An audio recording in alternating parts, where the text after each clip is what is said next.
In a moment where racism could have turned him away, an elderly black man risks his life to save a police chief from a burning car, but his shocking response after the rescue will leave you in tears. This isn't just a story of heroism. It's a powerful lesson in forgiveness and unity that will stay with you forever. The night was thick with fog, the kind that swallowed up headlights and blurred the lines between road and oblivion. An empty highway stretched across the outskirts of Montgomery, Alabama, silent except for the distant hum of cicadas and the occasional rustling of wind through the trees. It was the kind of night that made the world feel small, a little lonelier, a little more dangerous. Amos Carter, an elderly black man with hands worn from decades of hard labor, adjusted his rearview mirror as he drove his rusted pickup truck down the quiet road.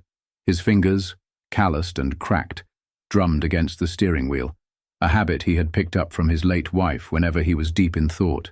He had just finished his shift at the local diner, washing dishes well past midnight, when he saw it. A flash, a screech, then the sickening crunch of metal against asphalt. His heart jumped. Up ahead, where the road curved sharply around an old oak tree, a vehicle had lost control. Flames licked the edges of the crushed hood, smoke coiling into the night air. Without thinking, Amos slammed on his brakes, his old truck shuddering to a stop. He knew that car was in trouble, but he also knew something else. That was a police cruiser. For a split second, fear flickered in his chest. Years of living in the South had taught him what could happen when a black man approached a white officer's car, even in the best of circumstances. And these weren't the best circumstances. But then he heard it, a muffled groan, a desperate, pained sound from inside the wreckage. Amos didn't hesitate. Throwing open his door, he sprinted towards the flames, ignoring the sharp sting in his bad knee, ignoring the years of caution whispering in the back of his mind. Smoke burned his throat as he approached, the heat pressing against his skin like an open palm. Through the shattered windshield, he saw him, a man slumped against the deployed airbag, blood streaking his temple. His badge gleamed under the flickering light of the fire. The nameplate read, Chief Daniel Whitaker. Amos swallowed hard. Daniel Whitaker. The name was well known in Montgomery. The police chief. A man with a reputation, and not a good one. A man who had once arrested Amos's son for a crime he didn't commit. A man who had turned a blind eye when young black men in the community spoke of unfair treatment, when complaints were filed and brushed aside like dust on a shelf. A man who, if the roles were reversed, might not have even stopped for Amos at all. Yet here he was, trapped in a burning car, unconscious, helpless, and Amos Carter was the only one who could save him. Amos hesitated for only a heartbeat, his breath caught between instinct and history. The fire crackled louder now, hungrily devouring the front of the cruiser. Smoke billowed into the sky, a warning that time was slipping away fast. "Hold on now," Amos muttered under his breath, more to himself than to the unconscious man inside. He yanked at the driver's side door, but it wouldn't budge. Bent metal and the force of the crash had wedged it shut. Coughing through the thickening smoke, Amos took a step back, eyes darting to the shattered passenger window. Glass. That was his way in. His heart pounded as he grabbed a rock from the roadside, his grip tight despite the tremor in his fingers. With a grunt, he hurled it through the window, the shattering sound lost beneath the roar of the growing flames. Shards of glass rained down, a few slicing into his hands, but Amos barely noticed. "Chief!" he called, his voice rough, urgent. "Can you hear me?" No response. The man inside slumped further against the seat, his breathing shallow. Amos clenched his jaw and climbed through the jagged opening, ignoring the sharp pain as his knee scraped against broken glass. Inside, the heat was suffocating. The air was thick, heavy with the acrid stench of burning rubber and gasoline. Amos reached for Chief Whitaker, shaking his shoulder. "Come on now, wake up!" Still nothing. Gritting his teeth, Amos reached for the seatbelt. His hands were slick with sweat and blood, but he managed to unbuckle it with a sharp click. He braced himself and pulled. The chief was dead weight. A low groan escaped the man's lips as Amos heaved him across the seat, maneuvering through the broken window inch by inch. The fire popped behind them, an angry reminder that the car could explode at any second. Finally, with one last desperate pull, Amos dragged him free. both of them tumbling onto the asphalt. The force of impact rattled his bones, but he barely had time to register the pain before rolling the chief onto his side, making sure he was breathing. A cough, a gasp, then a ragged inhale. The police chief's eyes fluttered open, unfocused, dazed. You... Chief Whitaker's voice was hoarse, barely audible. His gaze locked onto Amos's face, and for a split second, confusion flickered into something deeper, something like recognition. Amos let out a breath he hadn't realized he was holding. "You're gonna be all right," he said, voice steady. "Just breathe." The irony wasn't lost on either of them. The man Amos had every reason to hate was alive, because he chose to save him. But the real shock was still to come. The flames raged behind them, consuming the wreckage piece by piece. The heat pressed against Amos's back as he knelt beside Chief Whitaker, watching the man's chest rise and fall in shallow, uneven breaths. Sirens wailed in the distance. Help was coming, but Amos didn't move. Not yet. The chief blinked sluggishly, his gaze still hazy from the crash, from the fire, from the weight of what had just happened. His lips parted as if to speak, but no words came. Amos sighed, wiping the sweat and soot from his forehead with the back of his bleeding hand. "Just take it easy. Medics will be here soon." Whitaker swallowed hard, his Adam's apple bobbing. His eyes drifted to Amos's face again, this time sharper, more aware. And then, the moment Amos had expected, the flicker of realization. "You..." Whitaker rasped, his voice raw, his brow furrowed, and something dark, something Amos had seen too many times before, flashed across his face. Amos knew exactly what the man was thinking. "Why are you here? Why did you save me?" Whitaker's fingers twitched weakly against the pavement. "You... Carter." Amos's chest tightened. He hadn't heard that name from the chief in years, not since his son was arrested under Whitaker's command. That trial had shattered his family, left scars that never fully healed. For a long, slow moment, Amos just stared at him. Then he nodded. "Yeah, it's me." The silence between them thickened, filled with the weight of history, with unspoken words, with the years of distrust and pain that stood between them. Whitaker coughed, grimacing as he tried to shift his weight. "Why?" The question hung in the air, unfinished but understood. Amos looked at him long and hard, because it was the right thing to do. Whitaker's breath hitched, his expression unreadable. The man was used to power, to authority. He had spent his career being the one in control, and yet in this moment, broken, vulnerable, saved by a man he had once wronged, he had none of it. Before either could say more, flashing red and blue lights cut through the night, tires screeching against pavement, as paramedics and officers rushed onto the scene. Amos stood, his body aching, his soul heavier than it had been just moments before. The paramedics swarmed the chief, lifting him onto a stretcher. A young officer approached Amos, his hand hovering near his holster, eyes flicking between Amos and the barely conscious chief. "Sir, you need to step back." Amos stiffened. Even now, even after everything, suspicion clung to him like a shadow. But before Amos could respond, Whitaker's weak voice broke through the chaos. "Wait." The officer hesitated. Amos did too. Whitaker turned his head, his face pale and smeared with soot. But his eyes, those sharp, judgmental eyes, were different now, softer. "Don't touch him," Whitaker murmured, his voice stronger this time. "He saved my life." The officer faltered, confusion written all over his face. Amos held his ground, watching the chief carefully. And then, something Amos never thought he'd see, something no one in the crowd would have expected. The police chief, the same man who once treated Amos like he was invisible, lifted a trembling, battered hand and offered it to him. "You said..." The world around them slowed. The crackling fire, the wailing sirens, the murmured voices of paramedics and officers, it all faded into the background. All Amos could see was that outstretched hand, bruised, shaking, but offering something more than just gratitude. It wasn't just a thank you. It wasn't just relief at being alive. It was an acknowledgement, a lifetime of pain, of injustice, of being looked through instead of looked at. It had all led to this moment. Amos's chest rose and fell with slow, measured breaths. He glanced around, aware of the eyes watching, the stunned expressions of the officers who had never seen their chief reach for a black man like this. Not like an enemy, not like a suspect, but as a man. For a brief second, Amos considered walking away, letting this moment pass, letting Whitaker sit in the weight of his own realization. But Amos had never been a bitter man. He had been a strong man, a patient man, a man who believed in doing what was right, even when the world didn't deserve it.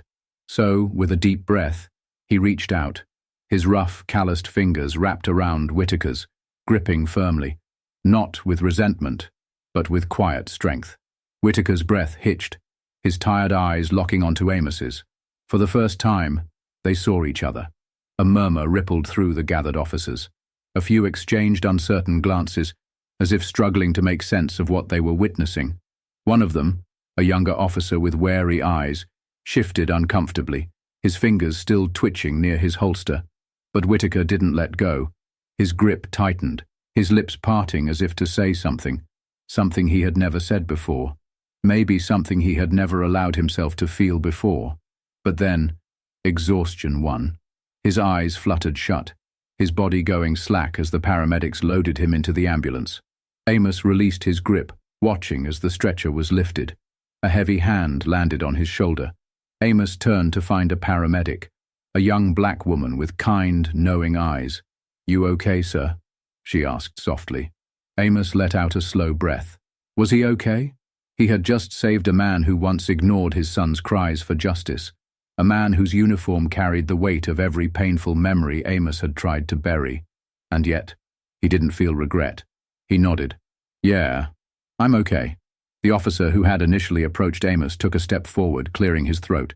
"Sir, do you, need a ride home?" Amos let out a dry chuckle, shaking his head. "No, son. I'll be just fine." But as he turned to leave, he could feel it. The shift, the weight of the moment settling over everyone who had witnessed it. Tonight, a black man had saved a white police chief's life. And maybe, just maybe, Montgomery, Alabama, would never be the same again. The next morning, Montgomery buzzed with the news. The story had spread like wildfire. An elderly black man, Amos Carter, had risked his life to pull Police Chief Daniel Whitaker from a burning car. It was on the front page of the local newspaper, blasted across social media, whispered over cups of coffee in diners and barbershops. But it wasn't just the rescue people were talking about. It was the handshake. "That old man should have left him there," someone muttered at a corner store, shaking their head as they skimmed the article. "I wouldn't have done it," a young man scoffed in the barbershop. "Not after what they did to his son." But then there were others. "This world don't change if we don't change with it," Amos's neighbor, Miss Lorraine, said, as she clipped her roses that morning.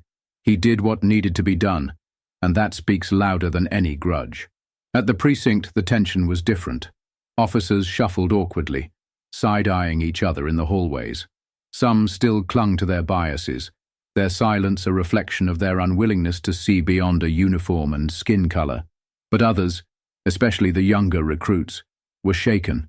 Officer David Shaw, barely a year on the force, couldn't get the image out of his mind. The chief's hand in Amos Carter's, the way the old man had looked at him, not with fear, not with anger, but with something stronger, dignity. As Shaw poured his morning coffee, he overheard two senior officers grumbling in the break room. "Can't believe Whitaker let himself be saved by that old—" Shaw didn't let him finish. "Saved," he cut in sharply, turning to face them. "That's the only word you need. He saved him." The room went quiet. Shaw shook his head, dumped his coffee and walked out. Because he knew things had changed now, and there was no going back. Amos Carter sat on his porch, rocking slowly in the creaky wooden chair that had been his late wife's favorite. The morning sun was warm, but not oppressive, casting golden streaks across the yard. His hands, still bandaged from the glass cuts, rested on his lap, his fingers idly tracing the rough edges of the gauze. It had been a long night. He wasn't surprised by the whispers, the looks, the opinions thrown around like loose change in a collection plate. He knew folks, black and white, had plenty to say about what he did. Some called him a fool, others called him a saint. But Amos wasn't interested in being either. He did what he had to do. Nothing more, nothing less. Just as he was about to stand up and head inside, A car rolled to a stop in front of his house. A sleek, dark-colored vehicle, government-issued by the look of it. Amos sighed. He had a feeling this was coming. The door opened, and out stepped Chief Daniel Whitaker. The chief moved slower than before, his ribs still bandaged, his steps careful. He paused at the base of the porch steps, as if unsure whether he should be there at all. For a long moment, neither man spoke. Then, Whitaker cleared his throat. "Morning, Carter." Amos didn't answer right away. He just studied the man, the deep lines on his face, the way he held himself now, different than before. Finally, Amos nodded. "Morning, Chief." Whitaker hesitated, then took the first step onto the porch. He stopped, shaking his head as if frustrated with himself. "Hell, I don't even know where to start." Amos let out a dry chuckle. "Ain't often a man like you is at a loss for words." That pulled a small, almost sheepish smile from the chief. "Guess not." He rubbed a hand over his jaw, exhaling deeply. "I wanted to come here myself. Didn't want this to be a phone call or some press statement."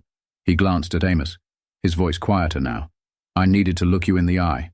Amos rocked back slightly in his chair, waiting. Whitaker swallowed hard. "You saved my life." Amos nodded once, slow. "I did." The chief licked his lips, choosing his next words carefully. "And after everything that's happened between us, I don't know if I deserve that." Amos stared at him, expression unreadable. "Deserve don't have nothing to do with it." Whitaker shifted his weight, looking down at the wooden porch. "I've spent my career thinking I knew everything, that I had the right to judge people before they ever opened their mouths. Hell, I judged you before I even knew your name." He exhaled sharply. "But when I woke up in that hospital bed and they told me who pulled me out of that car," he looked up, and for the first time his voice cracked. "I realized I was wrong." Silence settled between them, thick and heavy. Amos, ever steady, took a deep breath. "What you do with that realization, Chief, is what matters now." Whitaker nodded slowly. "I know." Then, with hesitation, he extended his hand, not out of obligation, but out of something real.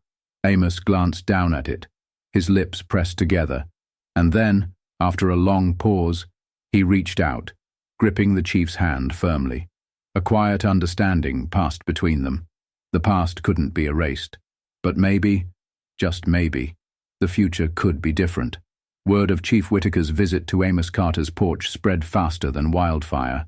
It wasn't just small talk at the local diner or murmurs in the barber shop. It became something else. A shift, a reckoning. For years, Montgomery had carried the weight of unspoken tensions, of quiet injustices no one dared to address out loud. But now people were talking.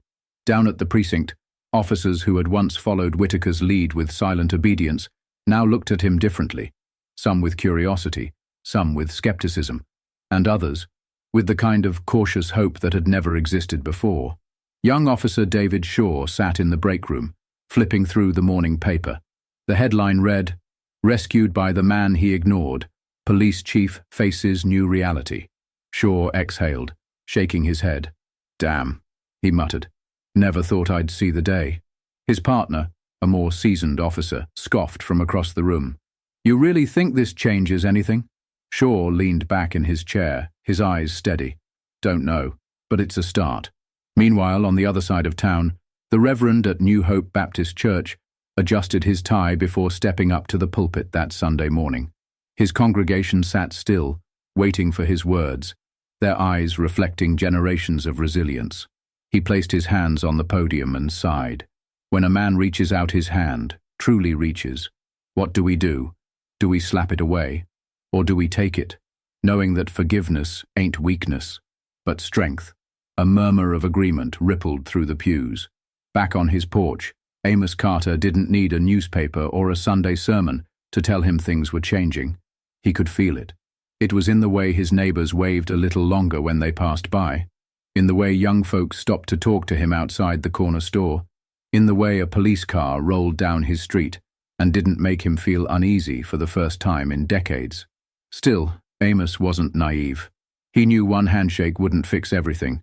It wouldn't bring back his son's stolen years. It wouldn't erase the scars left by a lifetime of injustice. But as he sat in his rocking chair, watching the world move forward, he knew one thing for certain. Change had to start somewhere. And maybe, Just maybe, it had started with him. A week had passed since the fire, since the rescue, since the handshake that sent ripples through Montgomery. Amos Carter sat at his kitchen table, the morning light casting soft golden hues through the window. His hands, still bandaged but healing, wrapped around a steaming cup of coffee. The house was quiet, too quiet sometimes, but today he welcomed it. Then a knock at the door. He sighed, setting his cup down, and stood, his knees aching as they always did. He opened the door to find Chief Daniel Whitaker standing there again. This time he wasn't in uniform. He wore a simple button-down and jeans, his face absent of the usual authority he carried.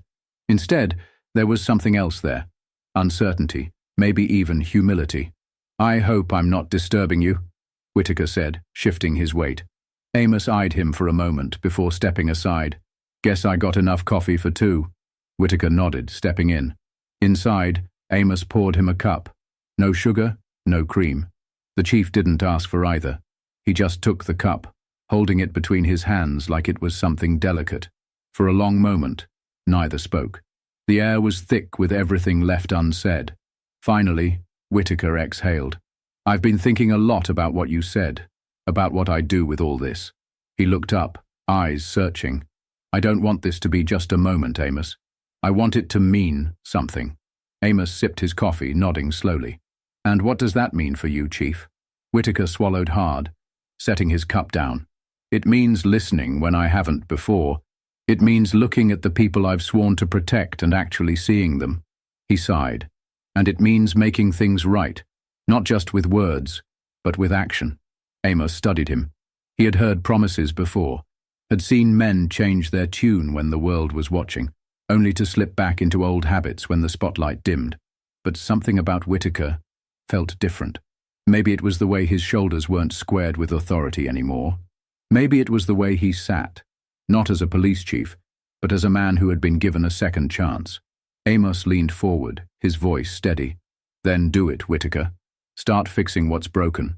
Not for me, not for a headline, but because it's the right damn thing to do." Whitaker nodded, something solid settling in his expression. "I will." The two men sat in silence, sipping coffee, letting the weight of the moment settle. Outside, Montgomery carried on. Cars passing, people moving, the world shifting just a little more than it had the day before. And inside a small kitchen, in a quiet house, two men sat across from each other, not as enemies, not as symbols, but as two men who had decided, for the first time in their lives, to walk forward together, not just for themselves, but for everyone watching, for the future.